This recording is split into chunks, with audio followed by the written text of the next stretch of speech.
चलो से देखो जा भैया अभी क्या होते हैं भैया? अरे मारा बुलेट जी को अरे बाबा अरे वो कहा था ना का लड़की देखलो सही तो भैया भाई लगल ना ये समझाओ देखो तो कितना फालतू बतिया आज का बोलो लइका त का तू मेरे डोक रख ली का रख ली इतना फालतू खाली बतिया किसिया चाहिए चलो आ तू मत बोला बीच में अरे हम तो बोलबे ना कर हम काहे के बोली चलो चलो ठीक है देखल करे के अधिकारी बतिया बताई दे अरे तो सगरी फैसला में हेजा कले बठका तो नहीं का नहीं तो चलो तब ओ जे कहीं ना लड़ाई कर देखो तो कितना फालतू बतिया अरे लड़की देखा चला तो अच्छा से कहू के चला लो ना ठीक बात चलो तो चलते चलो लो चलो आ तू सुनो हां एगो बात सुनो दान दहेज वाला बात मत दियो तू खाली मुंह बोले तो दान दहेज सकता खाली फालतू काम कर लो तू अरे जीवन भर लेके धो भाव मैं तू सब दान दहेज लेबा आई ओकरा पर चढ़ जाई दान दहेज कुछ नहीं के लेबे के हम कुछ ना बोली ना ही तो तारा बोले कि ना तू चुपचाप खाली बैठल रहे हो हमर तनको अधिकार नहीं थे ना तनिको ना चलो खाली अपने में मुंह बात कर बोलो हां ठीक बा हम बतिया ले लइका के देखा तला मुंह हां ठीक बा लेकिन दान दहेज के बात मत बतिया तू अच्छा चलो हां चलो हम कोनोर के रह गए नहीं अपने में मजा लिया लो चलो कितना डूबा हो अबे आगे नहीं जा चुप रहो हल्ला मत करो आगे नहीं जा चुप रहो अच्छा हां एकदम घबरा मत आराम से चलो आए जाओगे घर दुआ होगे घर आओगे हां हां अरे चौकी ऑफिस में हुआ का हां ठीक बस चलो आओ आराम से आओ देखिए गिरिया और ये मत अच्छा चलो चलो चलो बुढ़ौती में तू परेशान कोई ना चलो आओ देखिए गिरिया मत आराम से हां चलो चलो ए बाबू गरगुजन घर ये हो भैया कहां बालो अपन बुलावे अच्छा ठीक बा बोला के आबो बैठो आए अरे बबनी हां आवो तलवाजी देखे हाँ। बढ़िया से चली ह बढ़िया से बोली ह आ हंसी हंसी जन तकी हो के न ढे हाँ जन कहिलो तन सुनी ह आई तके देखे आवो तलो है ना बढ़िया से रही बढ़िया से बैठल जाला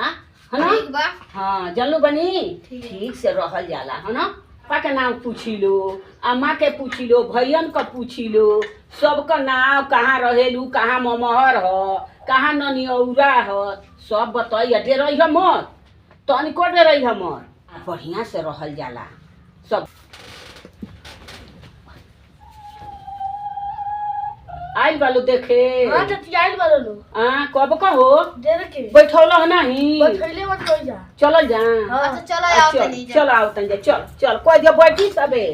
आओ तनी जा ए बेटी बढ़िया से चलो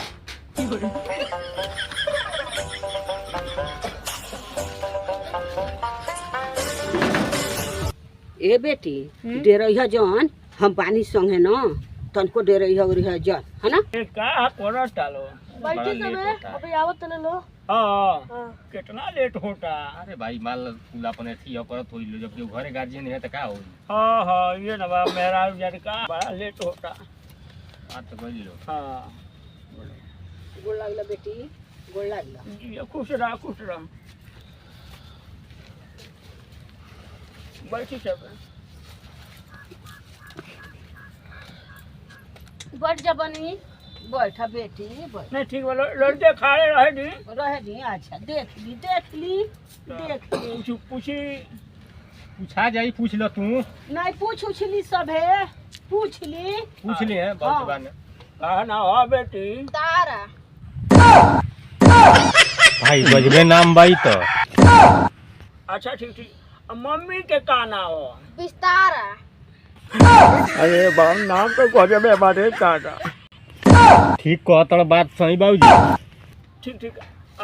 पापा के का ना हो खटारा बाबूजी नाम तो बड़ा मस्त बा एकदम ओए बाबू हां नाम तो देख के हमार हड़ड़ी का पटा ओ पंजाबरा खटाराओ मत कहीं अरे बाप तो ठीक बात पूछा जा हां अच्छा माई बाप तो सबका नाम हम बता दहलू पहले पढ़ले बालू 10 ले फेल बालू के पास पास आता ननियौरा कहाँ है सलेमपुर लड़की तो ठीक लागत है पढ़ले लिखले में हो ठीक बा और कुछ पूछ लो कहीं देखबा बहू को नहीं खेना बढ़िया से बतियाओ तो तिया ठीक ठाक बिया न ठीक है तो बतियावत या चले फिल्म तो आगे वाला तक चला बेटी तन देखा दो हाँ देखा दो ठीक आगे पीछे की ओर लेती है बाबू सखिया अगर मैं बुढ़ौती में कुल का बतियावत न अच्छा ठीक ठीक तन पीछे चला बेटी तो ये बहुत खिलाड़ी बिया हो। आ तो देखी लड़की तो ठीक बिया हाँ आ मालिक के रहुए न बनी हाँ हाँ हाँ एक देखी एगो बात हम बतावत चानी कहीं हमारा का चाही दान दहेज हाँ आ लड़का के कुछ दान दहेज ना चाही हाँ तो लड़का का बात मत सुनब रहुआ हाँ हाँ हमारा तो दहेज चाही हाँ दिया ही देम नु हाँ ई नहीं कि लड़का मना कर दी तो मत देम नहीं दे दे अनु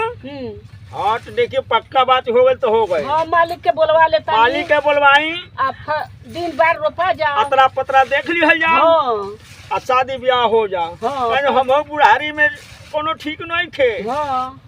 लड़का एगो छोट पे पोछन आई कोई है को लड़का बा अच्छा कपड़ा कुल लोग आओ तो बाकी लड़का बाद बेचारे एक दूसरे से कॉल है सोन हाँ ठीक ना अपन लड़किया को पैन दे के बाद बेचारे कॉल है सो लड़का बा हाँ तो बाबू बतिया ली हाँ हाँ हाँ ठीक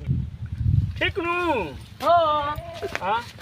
फिर तू दान दहेज के बात बतियावे लगल। अरे कहाँ दान दहेज के बाद यहाँ के खुदे कहत है हम काहे के नहीं कहे तो उनके मर्जी से बात तू मंगबा तबे न दिलो लो ना मंगबा तो कैसे दिलो।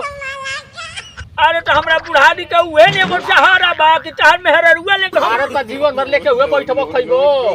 वे ना ले खइबो ए दहेज बस काम चल जाई। अब दहेज ना मांगी दहेज मत लो लड़की सुंदर बटले बिया बढ़िया से खाना उना घरे बनाई खाई वो लड़किया के लेके हम ना चाटो तू ना चटबा। अरे का बतियाओ तला बाबूजी तू हम तो अच्छा परेशान हो दी गइल बाबू कहे के बाद इतना वहाँ का कहतानी हाँ। वही में काट छाट के दिया जाई फिर उहे बात हो गई काट छाट के अच्छा ले ठीक बा अरे तो बाबू रोजा से झगड़ा करता है न ठीक बा जाई लड़का लड़के दूसरे को बात करे से पहले करे से हाँ ठीक जा बा। बाबू जा बतियाओ ठीक है कितना ले पढ़ले बानी एक कट्ठा ले पढ़ले बानी इंटर ले इंटर ले अच्छा कितना जमीन बा एक कट्ठा ले बा। अच्छा तार तो बाबूजी बड़ा फेंकत नहीं कि इतने दहेज चाहे